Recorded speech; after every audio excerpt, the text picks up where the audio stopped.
A'udzubillahi minasyaitonirrajim. Bismillahirrahmanirrahim. Assalamualaikum warahmatullahi ta'ala wabarakatuh. Alhamdulillah wassalatu wassalamu ala Rasulillah wa ala alihi wa sahbihi wa man tabi'ahu wa ala. Rabbana iftah bainana wa baina qaumina bil haqq wa anta khairul fatihin. Rabbi shrah li sadri wa yassir li amri wa hlul 'uqdatam min lisani yafqahu qawli. Subhanaka la ilma lana illa ma 'allamtana innaka antal alimul hakim. Bersyukur kita kehadrat Allah Subhanahu wa taala. Selawat dan salam ke atas yang besar Nabi kita Muhammad sallallahu alaihi wasallam. Insyaallah hari ini kita siri yang keempat dalam bab zikir. Kita bermula dengan salat yang termasuk dalam zikir yang paling utama, yang paling besar, yang perlu kita pelihara. Yang kedua, zikir pagi dan petang.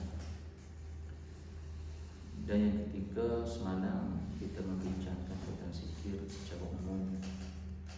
Banyak kalimah, banyak doa-doa, banyak ayat-ayat yang disunatkan, yang digalakkan kepada kita untuk kita membacanya bagi mengisi setiap masa dan tempat, bagi kita mendapatkan caran di sisi Allah Subhanahu wa taala dan memberatkan bahtera kita, menambah kekuatan hati kita dan jiwa kita, serta mengukuhkan perjalanan kita dalam menghadapi pelbagai cabaran, mihnah, ujian dalam kehidupan kita.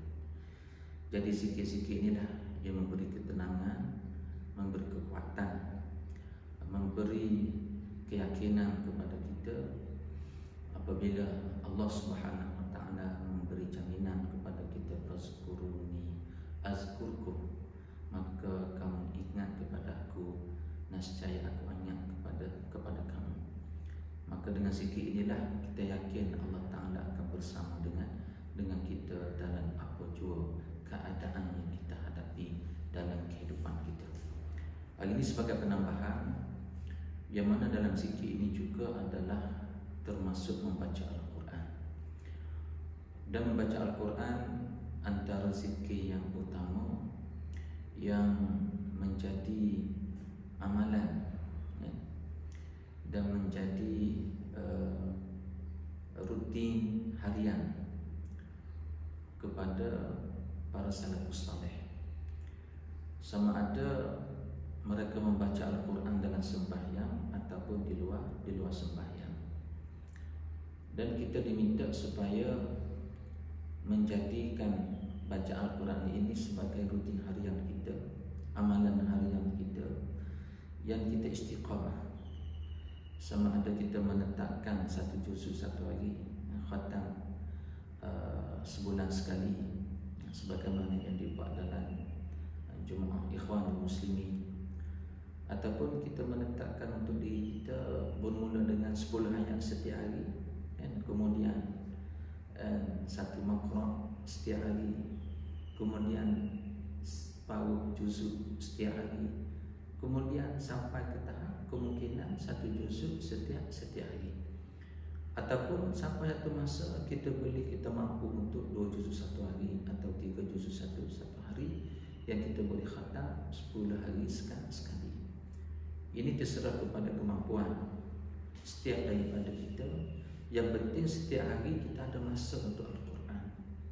Sebagaimana yang kita imani bahawa Al-Quran ini kalam Allah, Al-Quran ini kalam Allah. Jadi Al-Quran inilah di antara bekalan yang akan memberi makrifat, memberi rasa kita ni mengenal Allah Ta'ala dengan sebenar-benar kenal. Apabila kita membaca Al-Quran dengan tadabbur, dengan penuh kekhusyukan, dengan penuh penelitian tentang makna-makna dan maksud-maksudnya.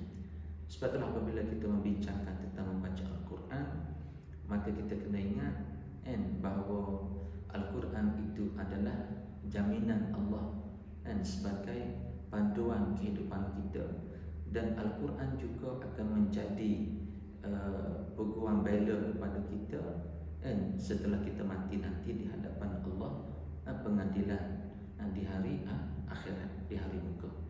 Jadi sebab itulah penting kita bersahabat dengan Al-Quran. Dengan kata lain, kita bersama dengan Al-Quran setiap hari, dan kita membacanya dengan bacaan bukan sekadar yang difahami oleh setengah orang yang jahil, hanya sekadar membaca untuk mendapat pahala.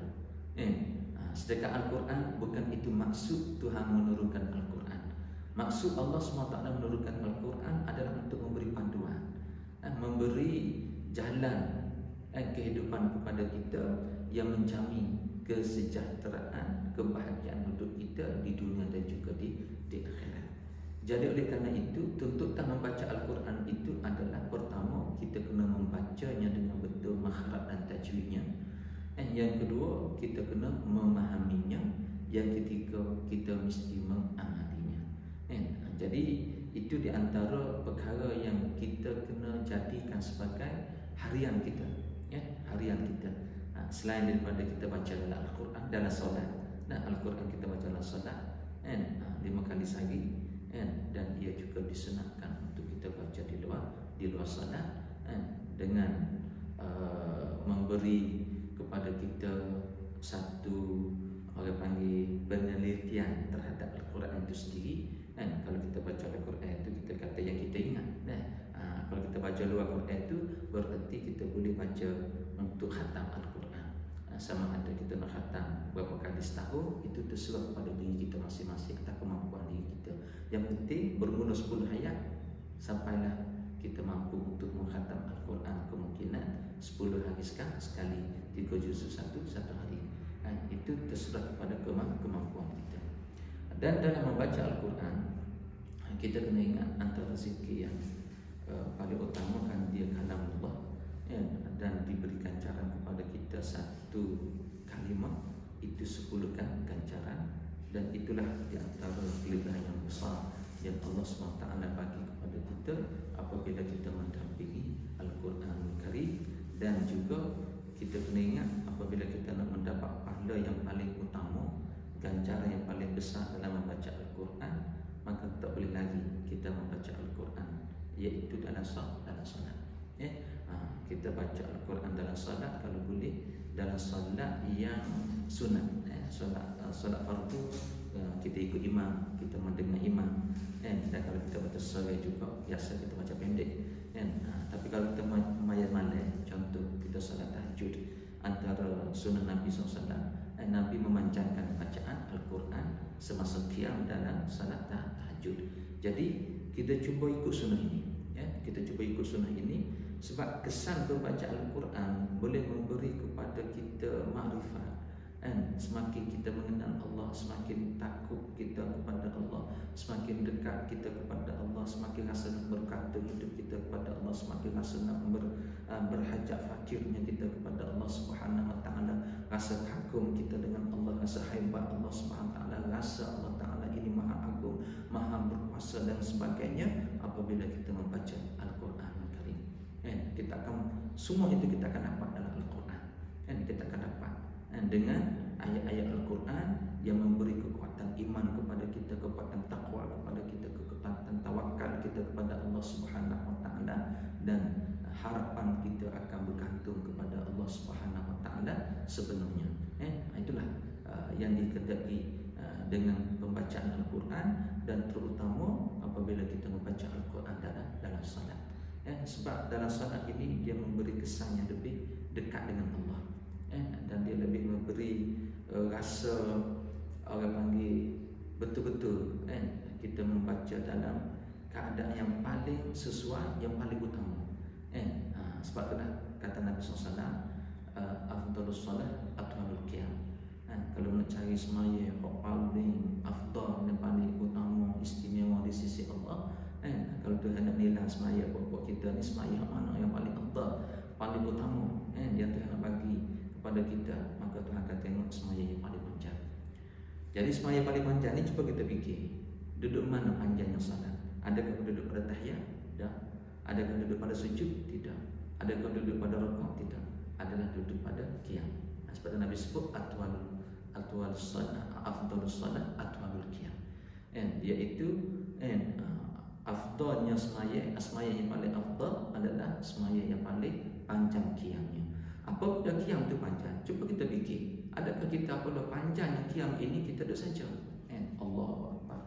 Baca Fatihah, lepas tu saja kita dengung. Adakah mencapai maksud qiyam? Tidak. Itu tidak mencapai maksud qiyam. Maksud qiyam itu ialah qiraatul Quran, membaca Al-Quran. Sebab lepas Fatihah kita disuruh baca Al-Quran. Tak boleh baca benda lain. Nak baca hadis Nabi tak boleh. Nak baca kalam ulama tak boleh.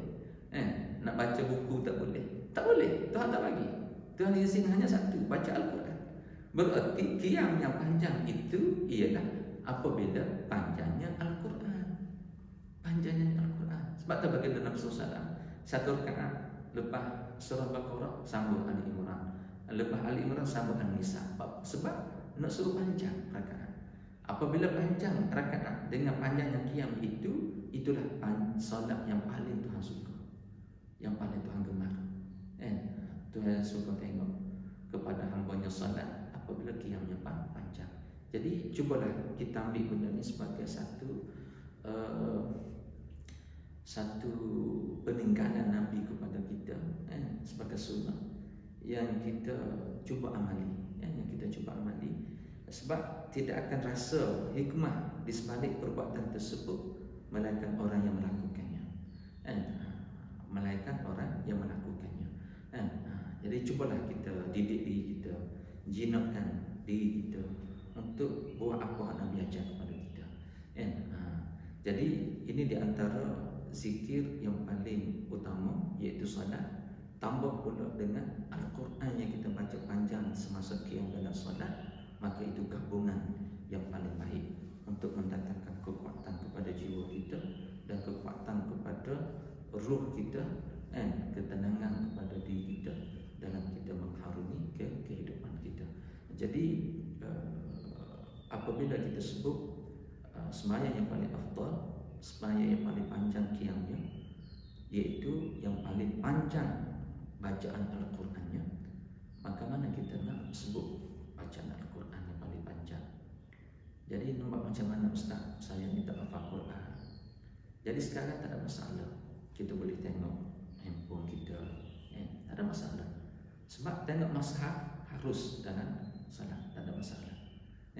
Dia tidak membatalkan salat dan insya-Allah tidak mengurangkan pahala salat kita. Kita boleh tengok dalam handset kita, ataupun kita baca ambil Al-Quran kecil ke mushaf kecil. Kemungkinan mushaf kecil itu kita kena buka, kena balik ayat. Jadi yang mudah telefon lah, kita kena telefon. Kita mudah nak balik safhah dia kan, muka surat dia mudah kita nak balik. Jadi kita boleh baca sejuzuk, dua juzuk pun kita boleh baca semasa qiyam. Lepas tu Ustaz lengah lutut Ustaz, nak baca panjang dan semaya, boleh 2-3 lang tu lengah lutut dah, duduk, tak ada masalah. Nabi pernah duduk dalam salat baginda, duduk atas kursi, ataupun kita duduk supaya tahiyat, tak ada masalah. Lepas tu apabila sampai masa kita dah nak berhenti baca, kita bangun balik. Itu sunnah Nabi, bangun balik, lalu kita pun baca boleh sedikit, lalu kita pun baru rukuk. Itu cara dia. Untuk kita baca panjang dalam solat, panjang dalam qiyam, kita baca tengok mushaf bagi orang yang tidak hafaz Al-Quran, dan kita baca. Dan kalau kita rasa lemah lutut, sakit lutut, kita duduk, kita sambung baca, sambung baca. Apabila hampir tamat tempat kita nak baca tu, maka kita bangun balik, kita sambung bacaan balik, dan kemudian kita rukuk. Itu cara yang diajar oleh Nabi SAW untuk kita mendapatkan cara yang paling besar dalam membaca Al-Quran dan salat yang paling afdal di sisi Allah Ta'ala. Sebab tanya baca Al-Quran yang paling afdal ialah baca dalam salat. Jadi salat pun menjadi tinggi nilai di sisi Allah, dan nilai membaca Al-Quran juga menjadi tinggi di sisi Allah Subhanahu Wa Ta'ala. Itulah ketinggian darjah yang kita nak capai dalam kehidupan kita di sisi Allah Subhanahu Wa Ta'ala. Okey. Lepas tu pula masa mana? Okey, kita nak ambil masa mana? Masa yang paling afdal kita membaca Al-Quran di sisi Allah Ta'ala adalah masa di akhir malam. Di akhir malam, masa sahur. Masa sahur, sebelum salat subuh, di akhir malam, pukul 4.30, pukul 5. Kalau sekarang pukul 4 pun tak apa dah, kita akhir 3.30, pukul 4, 4.30, pukul 5. Jadi dari juzuk 2 juzuk kita nak baca kalau pukul 4 dan 2 juzuk. Kalau pukul 4.30, pukul 4.45 tu boleh 1 juzuk kita baca dalam solat. Jadi yang penting apabila kita ambil timing masa tu kita ambil, itu berarti 3 benda kita dapat. Yang pertama, kita dapat solat yang paling afdal kerana panjang. Yang kedua, baca Al-Quran yang paling afdal dalam solat. Yang ketiga, baca Al-Quran di masa yang paling disukai oleh Allah SWT, iaitu 1/3 malam. Masa di akhir malam, masa sahur, sebelum fajar, orang panggil sebelum masa subuh. Jadi cubalah kita buat yang terbaik. Cuba kita buat terbaik. Kalau ada sahabat kata dia ni baca Al-Quran tak pandai lah, belajar tapi payah nak baca tak lancar, macam semaya tak lancar. Jadi kalau bagi orang yang rasa dia baca tu salah dan menyebabkan berdosa dia baca kerana salah, maka dia mengulangi bacaan yang sama. Ulangi bacaan yang sama. Contoh Wadduha, surah Ad-Duha, ulang 100 kali. Contoh nak suruh panggil kalau panggil qiyam kita untuk mendapat afdal salat dan mendapat bacaan Al-Quran yang banyak. Tak ada masalah. Kita ulang yang kita ingat. Kita ulang yang kita ingat tu boleh 100 kali. Contoh surah Al-A'la ke, surah mana yang kita hafaz kita baca. Surah Sajadah contoh dah. Ataupun mana-mana surah Muzammil ke yang kita hafaz, yang kita surah Yasin. Biasa orang tua dia ingat surah Yasin contohnya, tapi nak baca Quran dia tak pernah yang lain, maka dia ulang surah Yasin. Tak ada masalah, ulang yang surah Yasin. Kalau Yasin tak ingat, Muzammil tak ingat, Sajadah tak ingat, surah Al-Mulk tak ingat, surah A'la tak ingat, Wadduha pun payah. Dia ingat apa? Dia kuliah. Baca kuliah. Rakaat pertama baca kuliah 100 kali, 200 kali contohnya. Baca. Rakaat kedua baca qul Allah 100 kali, 200 kali. Berapa tempat kita nak suruh qiyam tu panjang? Kerana itulah solat yang paling afdal di sisi Allah Subhanahu Wa Taala. Jadi cubalah kita ambil zikir Al-Quran ini, pembaca Al-Quran ini setiap hari dalam hidup kita, dan cubalah kita buat yang terbaik untuk kita memberi kekuatan untuk diri kita sendiri, dan di luar sembahyang yang kita baca pula untuk faham. Sebab dalam sembahyang ni kalau kita nak tengok terjemah tak sesuai kan. Jadi kita baca luar sembahyang untuk kita tadabbur paling minimal 10 ayat sehari kita ambil sebagai amalan istiqamah kita harian kehidupan kita. Okey, itu di antara benda yang utama dalam zikir, termasuk bacaan Al-Quran yang paling disukai oleh Allah Subhanahu Wa Taala. Kita ambil tempat yang paling sesuai, masa yang paling sesuai, yang paling afdal, maka itulah keutamaan yang kita kena bagi untuk kita membaca Al-Quran. Dan di luar sembahyang kita ambil masa untuk baca Al-Quran untuk tadabbur, faham maknanya, supaya kita mendapat hudan lil muttaqin, petunjuk yang Allah Ta'ala janjikan melalui Al-Quranul Karim kepada kita. Dan yang kedua, sebagai tambahan zikir ini juga ialah tafakkur. Tafakkur ini termasuk zikir, tafakkur. Jadi tafakkur ini antara amalan baginda Nabi SAW.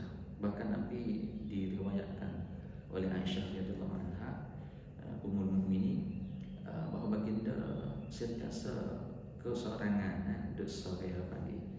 Duduk sore ni kalau kita kadang-kadang kita tengok duduk menengung, iaitu Nabi bertafakkur. Nabi banyak masa bertafakkur dalam kehidupan baginda. Dia tafakkur ni banyak, banyak bentuk dan banyak orang panggil tempat yang perlu, yang boleh kita lakukan. Antara tafakkur ni semasa baca Al-Quran. Semasa kita baca Al-Quran, kita tengok ayat-ayat tertentu, lalu kita pun bertafakkur tentang ayat tersebut, yang itu ayat Al-Asr.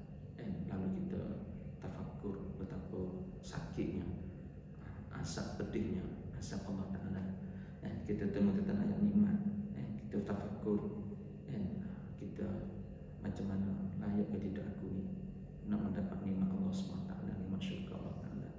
Betapa pedihnya aku, hinanya aku, contoh. Ataupun kita membaca ayat-ayat tentang kejayaan langit bumi, kita tengok dalam Al-Quran Allah betapa hebatnya Allah Ta'ala yang menjadikan langit tanpa tiang, telah menjadikan bumi sebagai hamparan, telah menjadikan bukit-bukit sebagai tunjang kepada bumi pasar. Dan kita baca sampai ayat, kita tafakkur. Itu salah satu tempat yang untuk kita bertafakkur. Yang keduanya ialah tafakkur ini juga termasuk dalam muhasabah, muhasabah diri kita. Itu juga dalam bahasa zikrullah. Contoh kita ambil masa petang sekejap sebelum maghrib, contoh nengung fikir kapal aku hari ni masalah dengan Tuhan. Start pagi kita ingat balik, sebab balik siapa lah kita nak kata tak ada salah, banyak salah aku ni.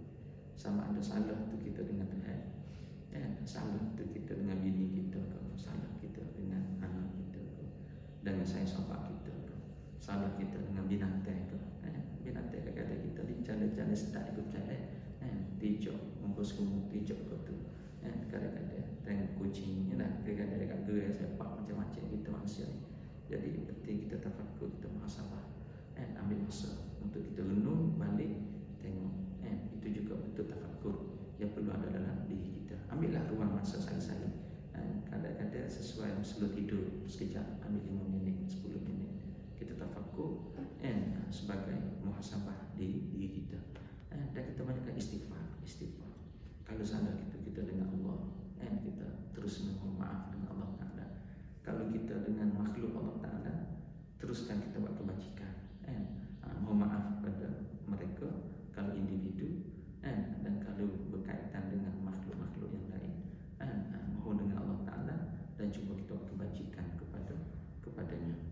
Mudah-mudahan Allah Ta'ala akan menghapuskan dosa-dosa kita. Jadi begitu juga kita bertafakkur apabila kita berada di tempat-tempat tertentu lah, contohnya tepi pantai, kita bertafakkur tentang hebatnya Allah Ta'ala mencipta lautan dengan berbagai khasanah dalam laut. Kita duduk di pergunungan dalam hutan, contoh, kita boleh bertafakkur. Dan kita duduk saja di mana, kita ambil masa untuk kita bertafakkur. Sebab tafakkur ini adalah termasuk zikrullah yang boleh mendekatkan diri kita kepada Allah, memberi ketenangan jiwa kepada kita, memberi kekuatan kepada kehidupan kita. Dan terakhirnya ialah doa.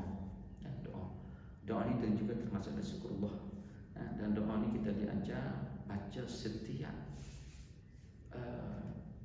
tempat, dan setiap masa. Kalau kita perhatikan, start daripada bangun tidur, kita disuruh berdoa, masuk tanda berdoa, keluar tanda berdoa, pakai pakaian berdoa, lucu pakaian berdoa, naik kenderaan berdoa, duduk kenderaan berdoa, turun kenderaan ada doa, masuk ofis doa, masuk kedai berdoa, masuk kebun ada doa.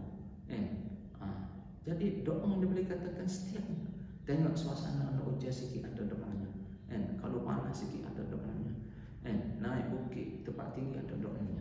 Jadi doa sepanjang masa diajar oleh Nabi SAW, supaya kita tak lupa dengan Allah, dan supaya hati kita bergantung harap sepenuhnya kepada Allah Ta'ala dari apa jua keadaan hidup kita.